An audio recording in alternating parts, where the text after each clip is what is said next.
Assalamualaikum warahmatullahi wabarakatuh. Selamat pagi dan salam sejahtera untuk kita semua. Om Swastiastu.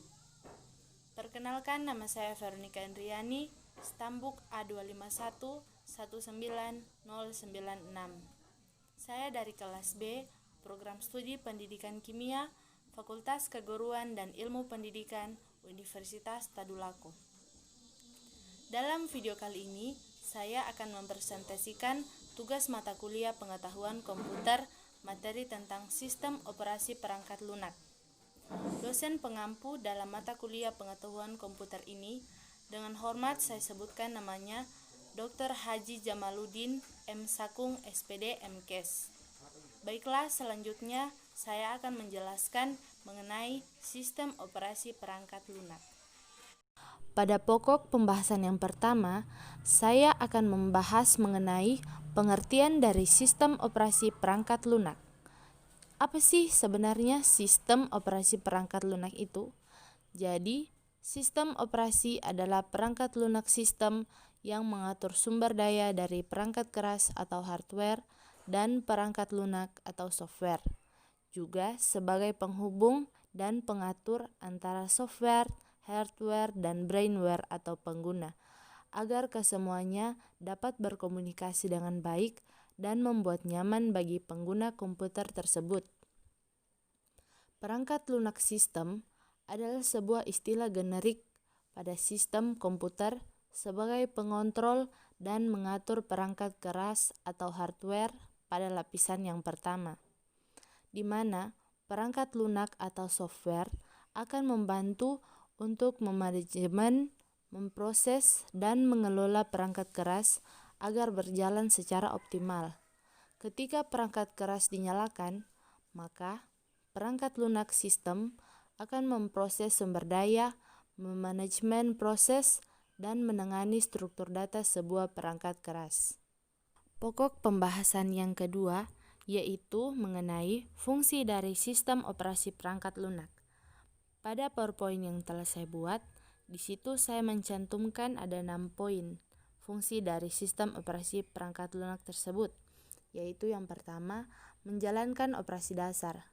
Sistem operasi menjalankan fungsi dasar pada komputer. Ia mengatur bagaimana penggunaan memori, pemrosesan data, penyimpanan data, dan juga fungsi dasar komputer lainnya. Yang kedua, mengatur hardware. Hardware merupakan perangkat keras yang tersambung pada komputer, seperti speaker, mouse, dan lain sebagainya. Sistem operasi bertugas mengatur kerja perangkat keras komputer, menyambungkan perangkat keras dengan perangkat lunak agar mampu bekerja dengan baik. Yang ketiga, mengatur berbagai macam aplikasi. Seluruh aplikasi yang ada di dalam komputer memang tersimpan dalam memori penyimpanan. Namun, perlu Anda ketahui semua, aplikasi tersebut ada dalam sebuah sistem operasi, dan jika tidak ada sistem operasi komputer, maka Anda tidak akan mampu menjalankan aplikasi-aplikasi tersebut. Yang keempat, untuk menyajikan sebuah tampilan. Tugas dari sistem operasi komputer adalah memudahkan penggunaan aplikasi, karena aplikasi-aplikasi tersebut dapat ditampilkan di layar monitor komputer atau halaman utama saat Anda baru saja menyalakan komputer. Yang kelima, untuk koordinasi perangkat komputer. Fungsi lain dari sistem operasi komputer adalah dapat mengkoordinasikan semua hal yang ada di dalam komputer dalam hal menyusun program yang memiliki sifat kompleks menjadi lebih simpel dan berurutan.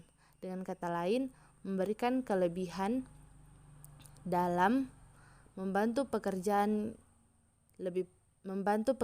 lebih praktis dan efisien. Yang keenam, untuk fungsi komputer yang optimal, memberikan optimasi kerja pada perangkat keras maupun perangkat lunak, merupakan fungsi sistem operasi selanjutnya. Selanjutnya kita masuk pada macam-macam sistem operasi perangkat lunak. Dalam PowerPoint, saya banyak mencantumkan macam-macam dari sistem operasi perangkat lunak. Namun saya hanya mengambil salah satu saja untuk saya jelaskan, yaitu sistem operasi Android. Sistem operasi Android adalah sistem operasi berbasis Linux yang dirancang untuk digunakan pada perangkat mobile berlayar sentuh seperti telepon pintar atau smartphone. Kelebihan sistem operasi Android yaitu bersifat open source, didukung oleh aplikasi yang melimpah, multitasking, dan mendukung USB mesh storage. Dan kekurangan sistem operasi Android adalah penggunaan baterainya boros dan rawan malware. Selanjutnya kita masuk pada jenis-jenis sistem operasi. Jenis-jenis sistem operasi ada 4, yaitu yang pertama single user single tasking. Artinya satu komputer untuk satu user dan satu aplikasi. Yang kedua, multi-user single tasking. Artinya satu komputer, banyak user, satu aplikasi. Yang ketiga, single user multitasking. Artinya satu komputer, satu user bisa menjalankan beberapa aplikasi bersamaan. Yang keempat, multi-user multitasking. Artinya banyak user dan bisa menjalankan program dalam satu waktu. Kemudian kita masuk pada pokok pembahasan yang terakhir, yaitu bagian penting dalam sistem operasi perangkat lunak. Ada 5 bagian. Yang pertama, mekanisme boot. Merupakan bagian sistem operasi yang memiliki fungsi untuk meletakkan kernel ke memori kernel, di mana kernel memiliki arti sebagai inti dari sistem operasi.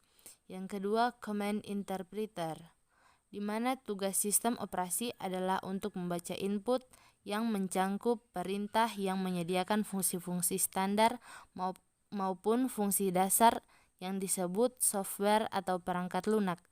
Yang ketiga, resource allocator. Sistem operasi pun dapat bertugas sebagai pengalokasi sumber daya dari sebuah perangkat serta mengaturnya. Yang keempat, handler. Bagian lain dari sistem operasi adalah kemampuannya untuk memberikan kendali dalam menghindari error dan mengeliminasi sumber daya yang tidak dibutuhkan. Yang kelima, driver. Ini adalah bagian sistem operasi yang lainnya di mana memiliki tugas untuk berinteraksi dengan hardware dan perangkat keras dan memberikan kontrol untuk kinerjanya. Demikianlah presentasi yang dapat saya bawakan. Saya mohon maaf apabila ada kesalahan kata. Sekian dan terima kasih. Wassalamualaikum warahmatullahi wabarakatuh dan selamat pagi.